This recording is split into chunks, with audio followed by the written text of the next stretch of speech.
Hey YouTube, so here I got that 181 SC I got from my buddy Daryl, which I need to go see him again.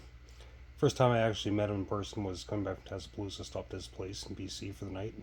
And I need to spend more time down there. He's a cool dude, so I need to spend some time down there. He's only 5-6 hours away, depending if I'm pulling a trailer or not. But I just want to take a look at the stock because these 181 SEs apparently are pretty desirable, so I wouldn't mind building this thing up.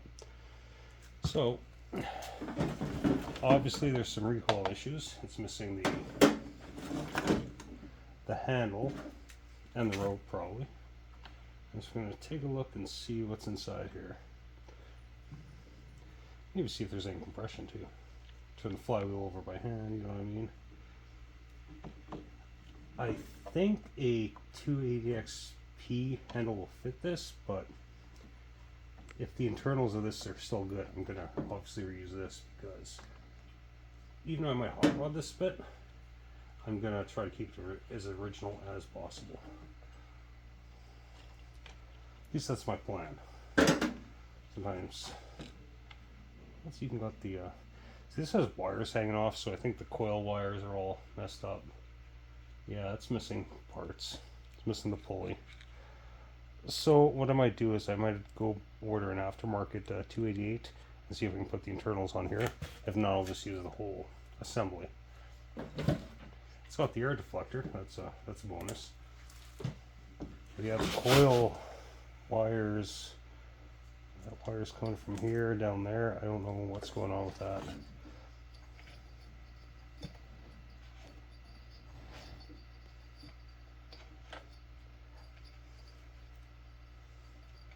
It feels okay. There's a rough spot where the coil magnets are, the magnets on the flywheel are in the coil, but it doesn't feel too bad. Although the compression does not seem great. So it could be the cylinder's fucked. Maybe, maybe not.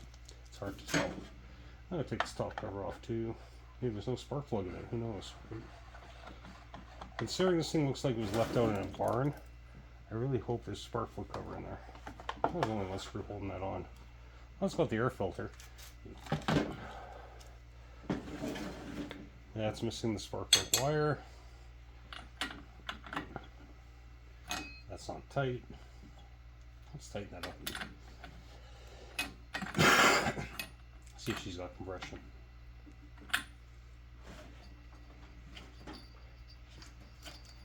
It's definitely got some. It's really hard to tell when you're just spinning the flywheel over by hand, but I think she's good actually. Well, we're gonna take the muffler off and see what's inside.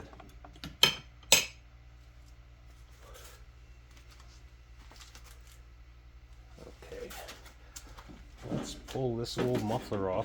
This saw needs obviously a really good clean. Someone probably just left this in a barn or a shed or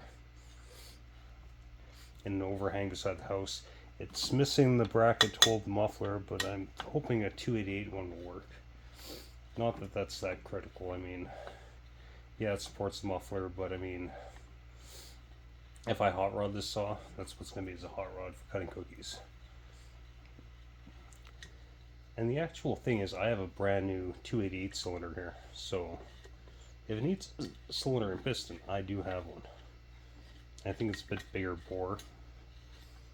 I think these are closer to 81 cc's, obviously 181, but we'll see what happens. Be nice if this cylinder, because people actually say these cylinders had great port timing and they were just hot saws before EPA or environmental restrictions. Oh god, that's gnarly. This saw needs a good ass clean. It's like cobwebs in there. Okay. Turn this thing over. So it's a thin ring piston, 2 thin rings on there. I've never been to one of these, but the piston on the exhaust side looks perfectly clean. And the cylinder looks perfectly clean. I don't know if that'll pick up on there. Let's see what happens. But yeah, you can see the piston. Piston is absolutely pristine on the exhaust side anyways. I'm guessing the saw was neglected, the recoil fucked up and just got parked. because I can kind of see in the cylinder there, and it looks good. So, I mean, it's a mess. I mean, I don't know what's going on with all the electrical, and it's missing the spark plug lead, which would come off. I thought these had a thing in here for the... I'm gonna have to look in IPL because I thought these had the ignition system that also had the coil pack sitting up here, which kind of looks like it has space for one. So I don't know what's going on with this saw, but I mean, it's definitely got compression. The piston and cylinder look great. It's got a full wrap on it. So it's going to be a lot of cleanup and take it apart, obviously, but I think this saw is going to be a win. And I want, like I said, I want to fix the original recoil. Hopefully I can find parts, or hopefully the 288 parts will just swap into that recoil assembly. Keep it as original as possible. That's going to be my motto with this saw, but man, this saw was just neglected and sat outside. I'm sure that's after the recoil messed up. And obviously, coil issues because, I mean, this wire's hanging here. See, this one's the kill switch wire. Yeah, these ones probably... One probably would have gone to that other coil pack. Like I said, I gotta look at an IPL, but I'm pretty sure this had a two-piece coil where it had a coil here, and then the generator, whatever you want to call it, right in here. But like I said, I have to look at an IPL.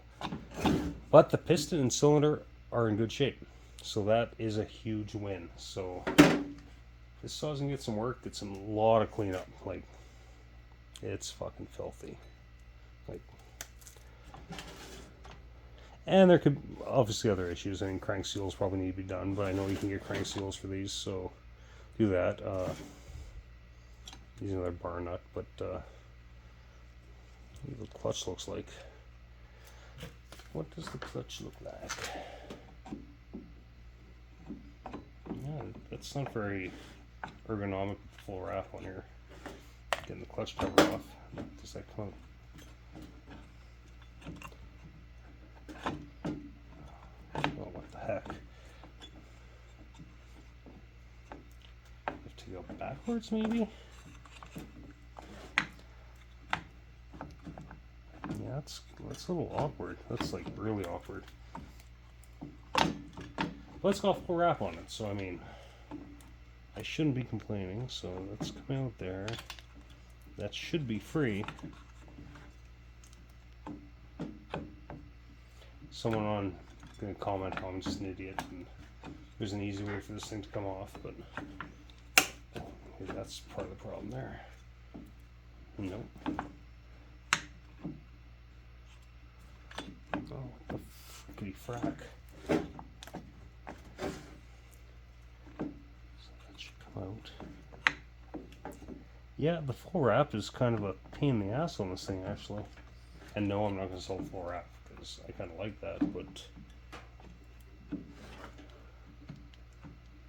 it's hanging on that stud and it's hanging on the clutch. So how do you, with the full wrap there, get all this stuff to get free? Let's try a different technique. Let's see if I can get that rear. No. What the hell? Yeah, so this is not a good design. Maybe this got bent at some point and maybe that's the issue. I'm not sure, but that is disengaged.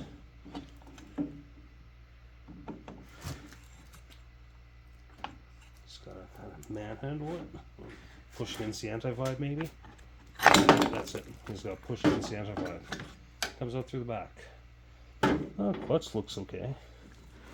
Rim sprocket, I'm assuming. Yes, it is. It actually looks in good shape. Huh. But yeah, so what do I have to say about the saw? It's gonna be a saw. This thing will cut again. And sorry about the light in here. It's a weird time of day and there's not a lot of light here in the garage. But yeah. So we're gonna fix this thing up and turn it into a screamer. Although before I port it, I might just leave the stock cylinder on there and have it running, because I have heard that these stock 181 SE cylinders have great port timing. Yeah, it can be improved on, I'm sure, no doubt in my mind. But for right now, we're gonna first order of business is get running, cleaned up and running, and I'll see if it needs crank seals. And it probably does. I mean, the fact that the recoil and the coil, or like someone was into this and they took the module here, so I'm sure it would have had one, because really there's just too much wires if you didn't. But I'll have to look at IPLs. But anyways, I hope everyone's having a great Tuesday. So just a quick video. Well, it's not that quick, but yeah. We'll get some wires too and polish that up a little bit. Even the oil on my fingers is kind of making it a little more orange. Doesn't have the holes drilled into here, which I see on so many Huskies for whatever reason. Maybe someone can explain to me why so many Huskies have the 2 holes drilled in here. I really don't know. But yeah. Oh, I think that, oh, what's on? But yeah, it needs a huge ass bath. Taken apart, cleaned completely. Anyways, hope everyone's having a good day. Sorry about the light. And it doesn't help that the garage windows are letting light through. But anyways, hope everyone's having a great day. Take it easy. Bye.